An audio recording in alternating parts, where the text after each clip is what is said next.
দেশ Democratic country, যার যেখানে ইচ্ছা, যে দলে ইচ্ছা, যেখানে ইচ্ছা বিচরণ করতে পারে, কোনো দলে যেতে পারে, কন্টেস্ট করতে পারে, সেটা তারই একান্ত ব্যক্তিগত ব্যাপার।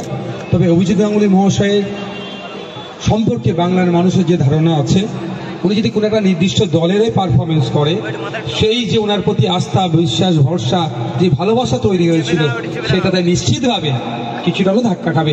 যে কোনো রাজনৈতিক দলের হয়ে উনি কন্টেস্ট করুক বা যোগদান করুক না কেন, আমরা চাইবো এনাদের মতো ব্যক্তিত্ব যারা আছেন, নিরপেক্ষতা থেকে আমাদেরকে বেশি বেশি যে আমরা রাজনীতির লড়াই করছি আর আমাদেরকে উৎসাহিত করুক। কারণ আমরা বিভিন্ন সময় বলেছিলাম, আজও বলছি, পশ্চিমবাংলার মানুষজন কোর্টের প্রতি, সাধারণ মানুষের কোর্টের প্রতি একটা দৃষ্টিভঙ্গি ক্রমশ পিছিয়ে যাচ্ছিল। সর্বপ্রথম অভিষেক বাবুর, আপনার অভিজিৎ গাঙ্গুলী মহাশয়ের যে দৃঢ়তার সাথে যেভাবে এই চাকরি চুরিকে ধরেছিল, মানুষের নজর কিন্তু কোর্টের দিকে ফিরেছে। এখন কথায় কথায় আমরাও বলতে সাহস পাচ্ছি, এবং আমাদের যারা জনগণ আছেন তারাও সাহস পাচ্ছে যে দিনের শেষে আমাদের বিচার পেতে গেলে কোর্টেরই দ্বারস্থ হব। সেটা যাতে বজায় থাকে প্রত্যেকেরই দেখার দরকার। ডায়মন্ড হারবার লোকসভা কেন্দ্রে যারা তৃণমূলে ছোট বা মাঝারি বা ব্লক স্তরের বা জেলা স্তরের নেতৃত্ব, তারা জানাচ্ছে যে তারা সাংসদকে 5 লক্ষ ভোটে এই 2024-এ জেতাবে। এই নিয়ে কি বলছে? সাংসদের কাছ থেকে বড় পাওয়ার জন্য এরা অনেক কিছু বলছে, গণতন্ত্র শেষ কথা বলবে। দেখুন, গত বছরে অর্থাৎ বিগত নির্বাচনে 2019-এর নির্বাচনে আমার কাছে ডেটা আছে কোন বুথে কিভাবে ছাপ্পা হয়েছিল।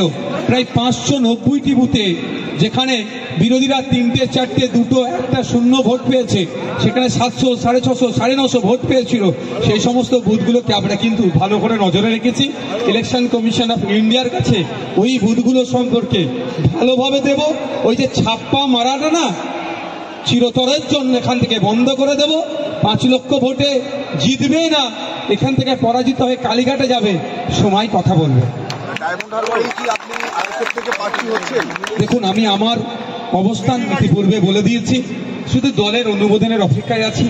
দল অনুমোদন দিলে তো আজকেই বলে দিতাম যে আমি দাঁড়াচ্ছি, কিন্তু এটা তখন একটা দল, আমাদের দলে একটা পোস্ট, বাকি সব ল্যাম্প পোস্ট, এ ধরনের ব্যাপার নয়।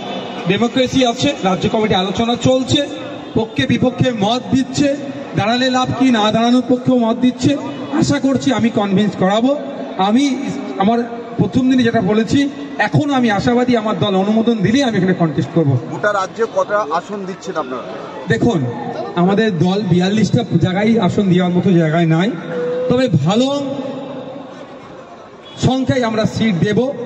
আমাদের সেই জায়গাগুলোতে আমরা খুব তাড়াতাড়ি 2-1 দিনের মধ্যে অবজারভার আমরা ডিক্লেয়ার করে দেব, তারপরে পরই আমরা প্রার্থী ডিক্লেয়ার করবো। আর ডায়মন্ড হারবার লোকসভা কেন্দ্রে আপনাদের সংগঠন কি ঠিক সেই জায়গায় তৈরি হয়েছে যেখানে অভিষেকের সঙ্গে লড়াইটা সম্ভব?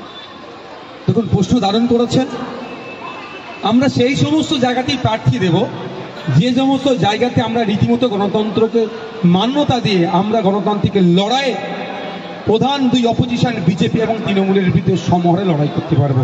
শুধুমাত্র হাসির খোরাক হয়ে জামানত জব্দ হয়ে যাবে, যেখানে আমাদের সংগঠন নয়, সেখানে আমরা প্রার্থী দেব না।